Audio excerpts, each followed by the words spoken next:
Hello friends, आपको नटी boy केंसु channel को बहुत बहुत स्वागत। गत काली वीडियो रे तो आपण माने देखिथिले कि केंसु पार्क के पे रेडी हेतले मात्र वर्षा हेबार जाय पार नथि।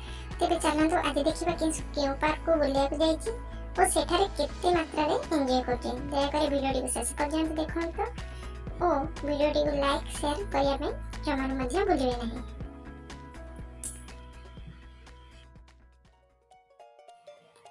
देखो तो केंसु पार्क जाय पे रेडी हो जायछि ओ केंसु सहित पार्क जाय पे ता माउसी पो मध्ये आछंती।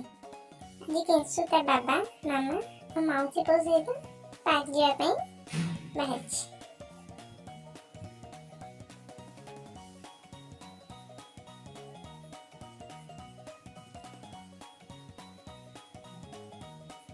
आपण माने होय तो भाबुथिबे कि एमान तो तीन जण जाउछंती केंसुर मामा पड़े गले। केंसुर मामा कैमरा पर्सन बाहर चंदी एबे से माने रेडी हो गलेनी। केंसु को देखो तो से मध्ये रेडी हो जाई ता बाबांगा पछरे बसते आइछि।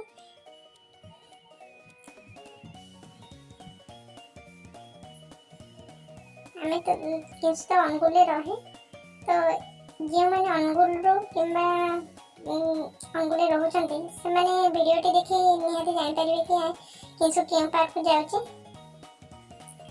देखो तो केंसु आसी के पार्क पाखरे मध्ये पहुंची गलानी।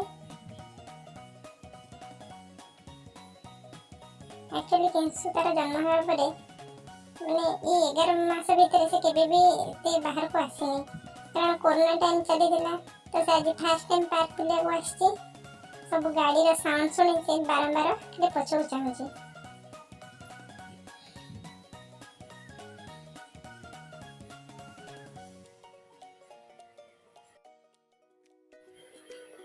एबे केंसु बाबा केंसु को पार्क भीतर को लेके आसिले।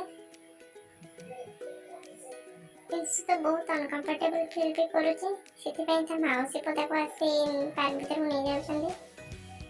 केंसु केबे भी पार्क आसीनी, सेति पई टिके अनकंफर्टेबल हेबारो त बाबा ताको धरि की कंफर्टेबल फील करूचंदी। केंसु बुली बुली समस्त को सब छोटो पिला जो मन अछंदी ताको चाहछि। एक केंसु बाबा केंसु को धरी फोटो उठाउछंदी और केंसु तो पोज देबारे एक्सपर्ट, सेति पई से भी खुशी हे फोटो उठाउछि। तापर केंसु बाबा केंसु को धरी के गोटे डोली रे झुलुछंदी और केंसु मामा मध्ये केंसु को कंफर्ट करिया पई ताको धरी के डोली रे झुलुछंदी। तथापि केंसु टिके कंफर्ट हे पारनी, सेति पई से खाली एपाख सेपाख ही चाहछि।